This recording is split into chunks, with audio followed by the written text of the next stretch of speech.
A Tale of Two Sisters by Kim Ji-woon is a South Korean psychological horror movie that came out in 2003.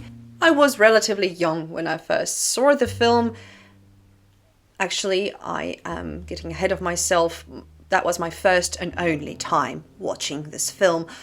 It was one of those few times when I've seen the film, I found it disturbing and good, but I don't want to watch it again.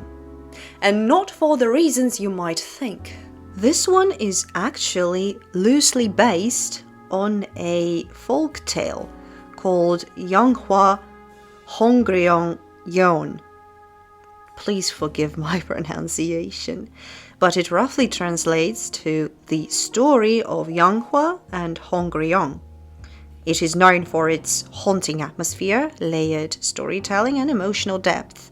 The film, I mean. The film follows two sisters who return home from a mental institution. That sounds already like an interesting beginning, at least for me. Is it bad to say that I am genuinely intrigued by such stories, especially when they begin in a mental asylum or from a mental asylum or have something to do with any sort of mental institution?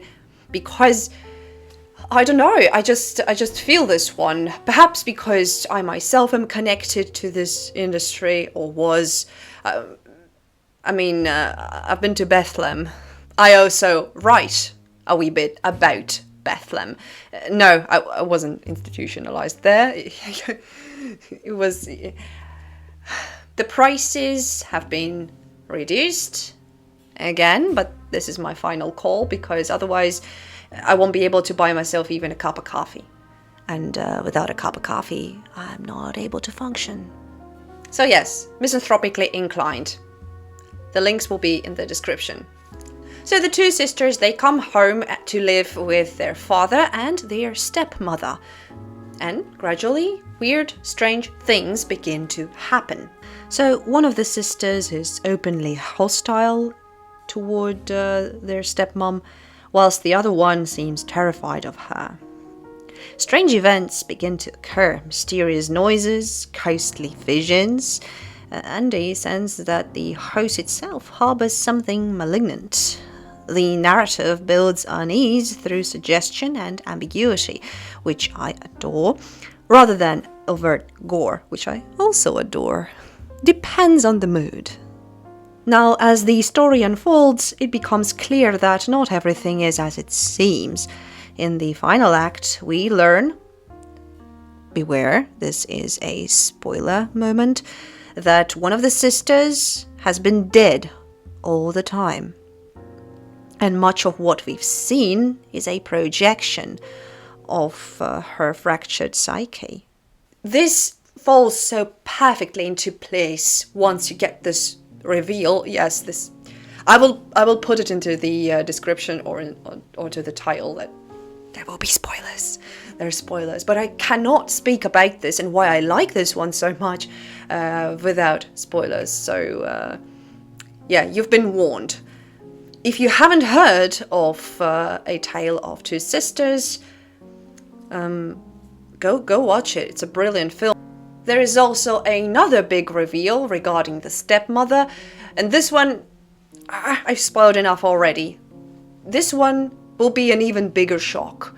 To me it was, but I won't tell you. I won't give it away because even if you've seen the film, great. Tell me what you thought of it. How did this plot twist make you feel? Share your emotions with me. The film creates intense emotional and psychological discomfort, also highlighting a family tragedy. The tension with the stepmother, both real and imagined. Domestic horror would be a proper choosing for words to describe this one, but it's not in a sense of any physical abuse. It's more of an emotional neglect that we see here, verbal cruelty too, and this sort of psychological violence in a supposedly safe home. There's also a couple of minimal yet quite effective supernatural moments in the film. I am not a huge fan of supernatural cinema, so when it comes to movies such as, I don't know, The Conjuring or what else is there? Paranormal Activity. I mean, yeah, I understand why they can be spooky. I mean, sure, but it's not really my thing, so I'd rather just skip past these. But A Tale of Two Sisters doesn't rely on this aspect at all. It has a couple of strange, ghostly moments, but at some point they're done so well that at some point you start to question the realism of the situation. I mean, the other way around. Obviously, they try to present it to you as if it is a supernatural entity, but when you look at it closely, I mean, it's one of those kinds of scenes where when you see it, you shit bricks. I digressed. What I was trying to communicate here is that it doesn't rely on the supernatural, but uses some effective techniques and mise-en-scenes, actually, that they make you question, like, yes, this looks supernatural, but is it really? Effective scares, not many. This is perfect. You don't have many scares there. The whole situation and the story revealed towards the end is what makes this movie scary and effective.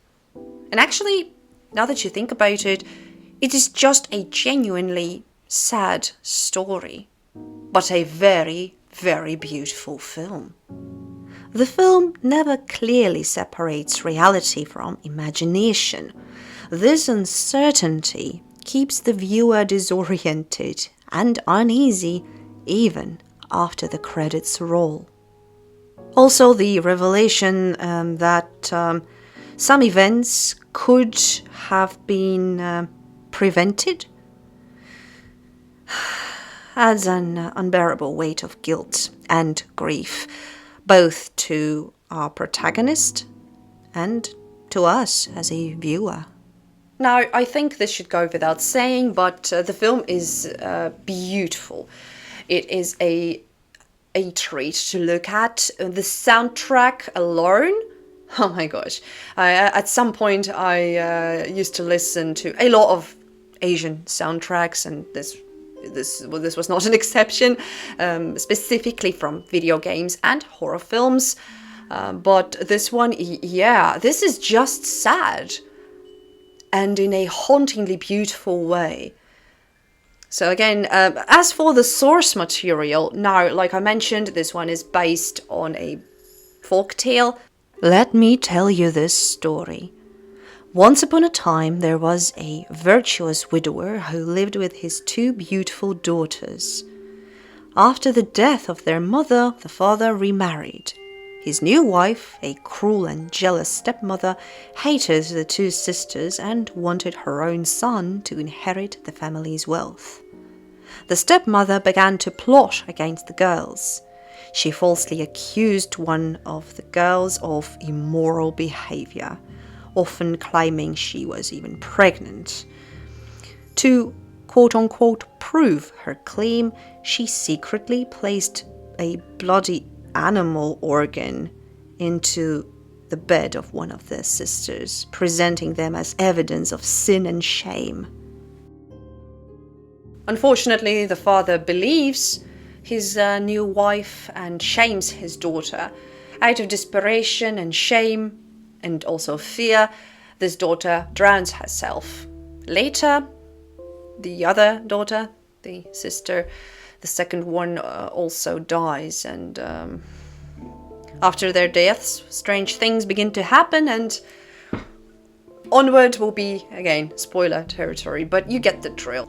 I could have created a whole separate video about this folktale and put it into my not in love with a fairy tale category, but I figured this is just, I don't know much about it. I just know a bit about the source material, and well, that was news to me, that this one is loosely based on this folktale. And this is supposedly, this is South Korea's most tragic and sad ghost story.